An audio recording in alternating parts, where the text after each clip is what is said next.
Most landowners allow at least some access to their property for hunting or trapping or other forms of recreation. But for years, there were lingering concerns about liability in case of injury. They didn't want to end up in court. So state legislators enacted a law holding landowners harmless for accidents on their property, provided they don't charge a fee for access. Basically, for the 99.9% of the situations out there, landowners should rest easy knowing that if they don't charge a fee for access, that they have some liability protection on those lands. These held harmless provisions in state law apply to both posted and unposted land.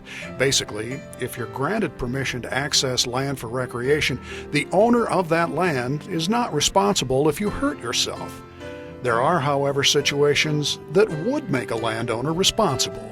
Now, that liability is also not extended to those who do charge a fee for hunting or operating some sort of a commercial operation. Some landowners were concerned that payments from the Game and Fish Department for projects like private lands open to sportsmen would exempt them from the protection of the held harmless statutes. It's not uncommon for them to say, okay, if I sign up this tract of land, do I still have some protection from liability? And the answer to that is still yes, you do. Peterson says the PLOTS program is simply a way to provide more land for public hunting. Basically, we're paying them to set aside habitat and provide for walking hunting. If a landowner willfully sends someone into a dangerous situation, he or she can be held responsible. But other than that, farmers and ranchers can rest assured that injuries suffered on their property after granting permission will not come back to haunt them.